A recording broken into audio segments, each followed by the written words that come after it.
master this opening in 5 minutes and beat higher rated opponents with it.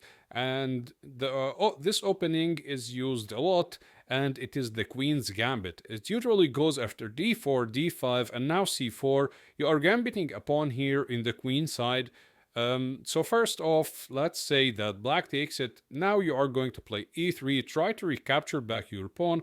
They will develop their knight. I'll show you later on what to do if they try to hold on it. And now bishop takes c4, knight c6, normal developing move. And now we develop our king side here, trying to get ready to castle.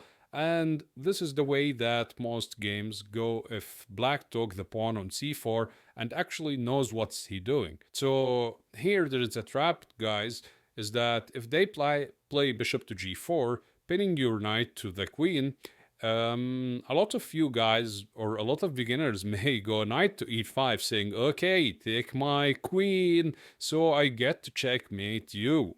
But yes, it doesn't go that ways always, because right now, when this bishop is moved to g4, now it leaves the pawn on b7 undefended. So right now, you should punish it with queen to b3, immediately putting pressure on the pawn on b7, as well as the pawn on f7, combining with the bishop. So let's say they take your knight. Now here, you don't take back, you first play bishop takes f7, and after king e6, yet you do not take the bishop, but instead you play queen to e6 checkmate. This is only a 6 moves win for white, and let's keep going and let's discover more.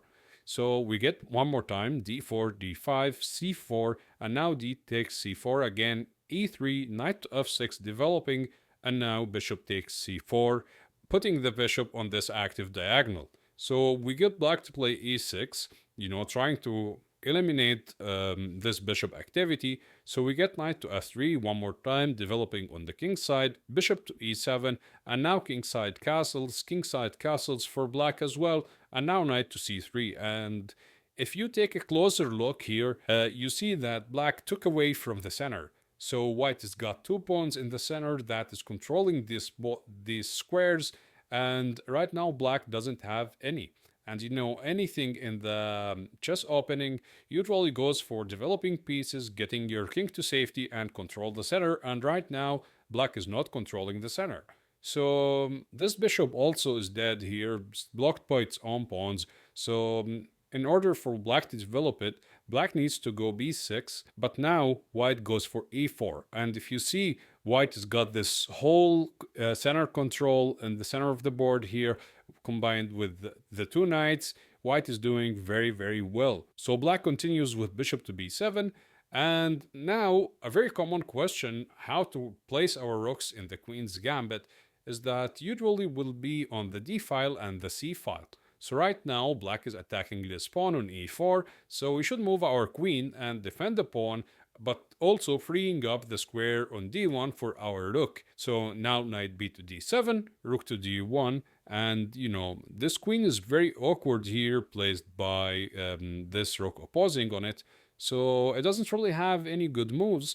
So most naturally, the queen goes to c8, but after bishop to g5, white's got really, really good center here and really good development. Right now, he's pinning this knight to this bishop. So if black defends it, and now after rook a to c1, you see white has got really good control in the center right here. And with this knight, with this bishop, and with this pin going on, white is significantly doing better. Not winning, but he is strategically winning, and black is really suffering from a strategic disadvantage here. So let's switch on and see what if black takes the pawn and try to hang on it.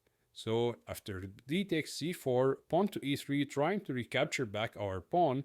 First off, we get bishop to e6, and this is just an awkward move because it's blocking the e-pawn, therefore it's blocking the bishop development. Also could block the queen development at some time.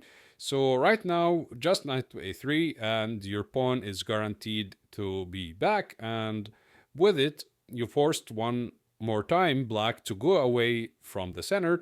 Of course, this is not winning, but you outsmarted black in taking advantage early on from the game. So let's come back and let's see what happens if they play b5, defending their pawn. Right now, you are going to play a4, trying to undermine this chain that is facing your bishop. And if black takes it, then you just take back, and this pawn is weak. You are going to take it. So black just lost the center, and with it also he lost so much development, because right now white has got a lot of development and black is not.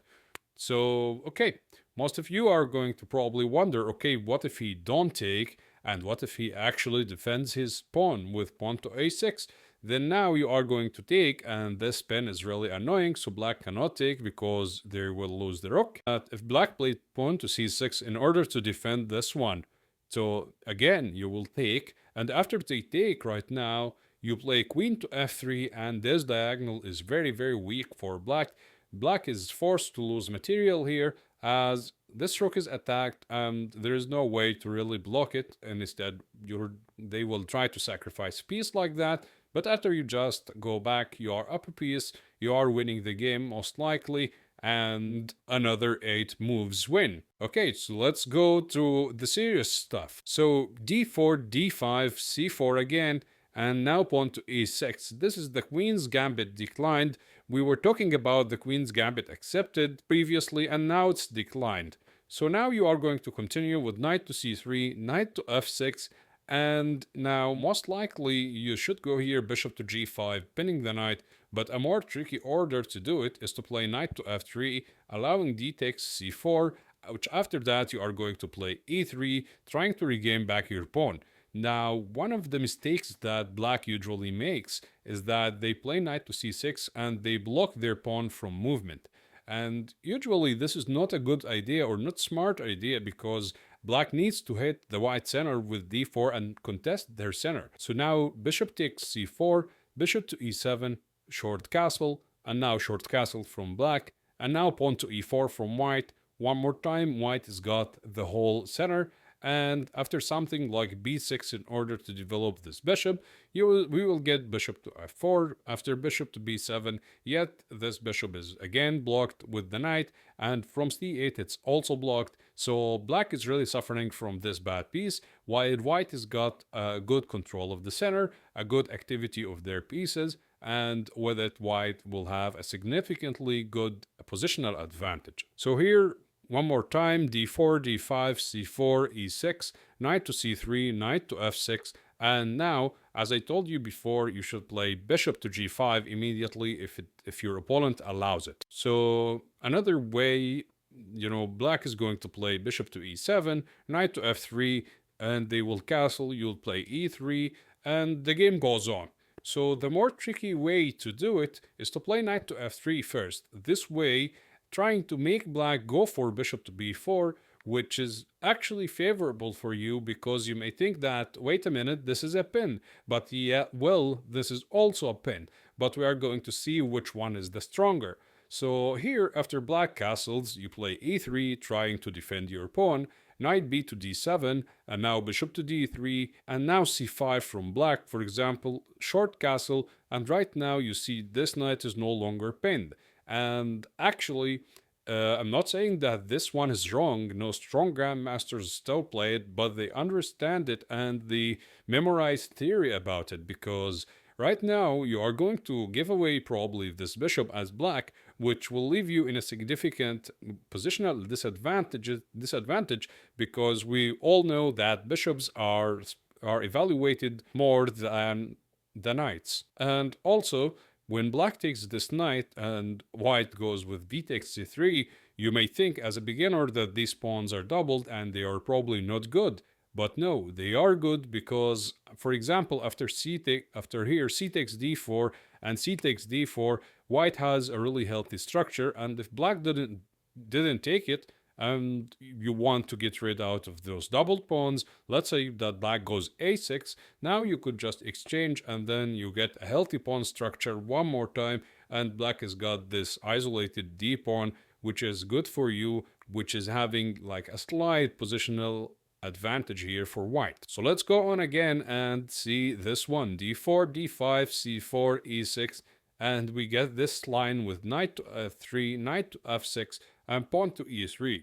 D takes c4, bishop takes c4. Remember the last time when I told you that Black should not block his c pawn, so he should strike down the center immediately with pawn c5. This is a good play from black. So we are going to short castle, and now c takes d4. And now the question comes whether to take back with the pawn, or with the knight, or with the queen. Here, all of the captures are good, and all of them lead into probably a slightly better position for white. But let's see the difference. First off, if you take with the queen, then after the queen exchange, it's harder to win right now. You're usually playing for a draw if you get a position like this. So let's go back again and see here. You could take with the knight, but one more time we will get a symmetrical pawn structure. As you see here, all of the pawns are on the same places for white and for black, which will make it trickier to win as well. And also the last one is taking with the pawn. Yet you are making yourself an isolated pawn, and we all know in chess, isolated pawns are not the greatest, but they are good as well. Like, they have their own advantages and disadvantages.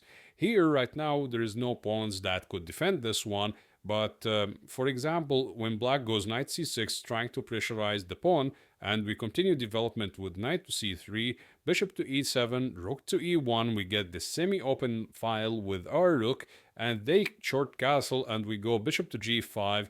This is usually such a good position for us because right now this bishop is one more time is strapped with its own pawns. And the thing here is that, yes, the d4 pawn is an isolated pawn, but you get a control over the e5 square. Also, at any moment, if you can push the pawn into d5, you are most likely are just better and having a significant positional advantage if you get rid out of this pawn. So here, let's keep going and see this line, d4, and then after c4, now we saw black played e6. How are we going to respond to that? But now let's see c6.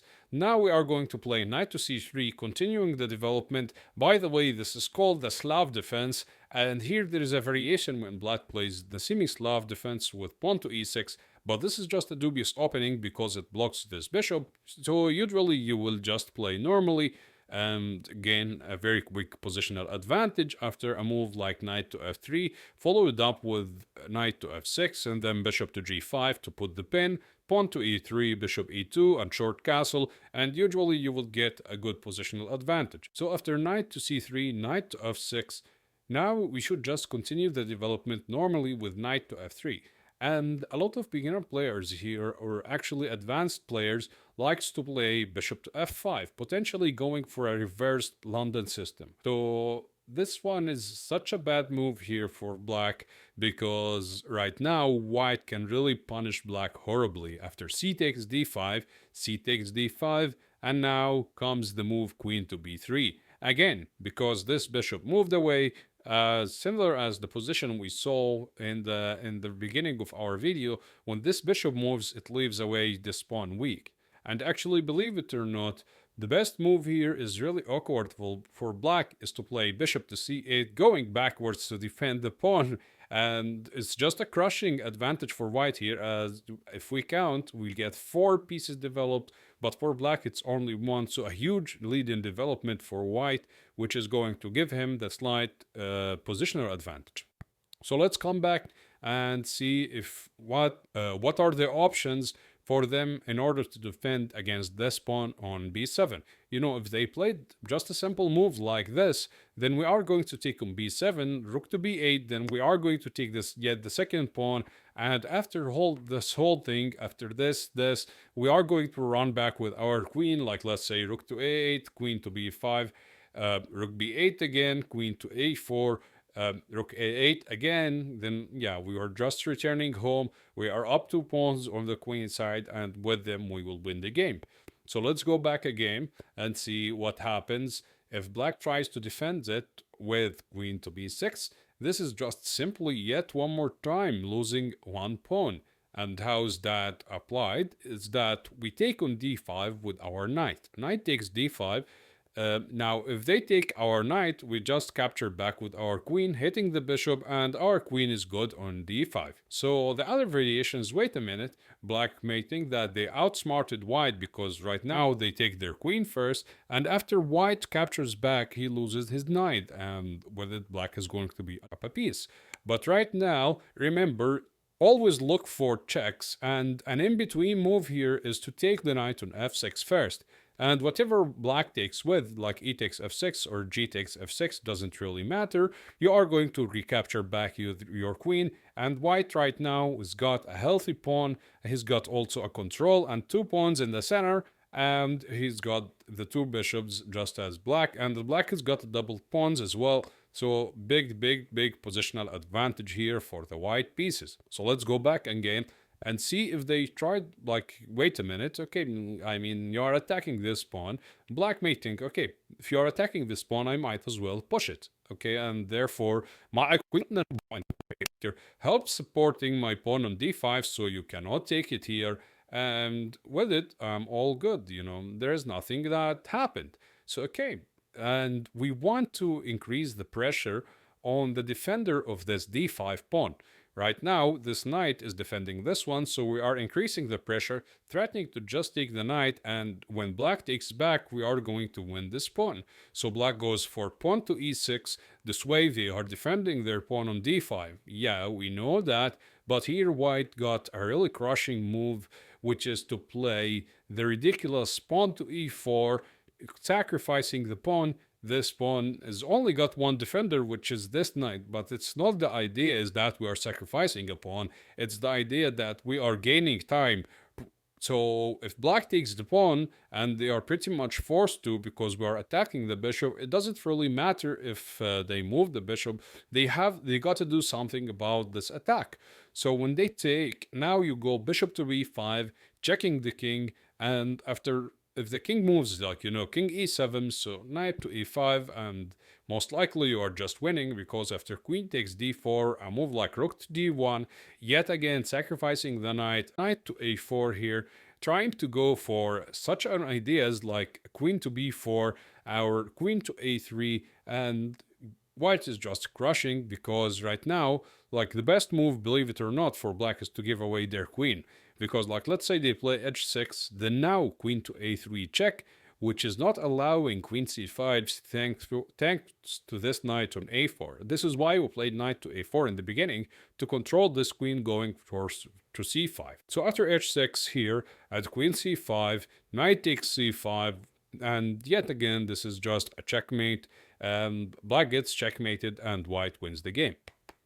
So let's go back again and see what if black doesn't go for all of this, and after bishop to b5, they just block the check. Normal move, knight to d7, just blocking the check. So right now, you are going to grab your knight and go to e5, and white is guaranteed to win at least a piece here. Minimum, he is winning a piece, and why is that? Because this knight is pinned to this queen, and this knight is attacked twice and pinned to the king, so black cannot move it, and with it, white is going to win a game, like let's say bishop to e7, then bishop to f6 first to remove the defender of this one, and after g takes f6, knight takes d7, this king cannot castle and it cannot move. A discovered check is guaranteed on the next turn for white, and with it, white is going to win a game. For example, like a move like a6 here, you could take on b6, allowing a takes b5, and queen takes b5, king to f8, and now knight takes a8, queen takes a8, and after simply castling, here black has got 2 bishops, you got a rook and knight, but more likely you are easily winning this with those 2 passed pawns on the queen side running down the board, and with it, white is going to win the game. Thank you guys for watching. Make sure to check also our latest videos, and goodbye.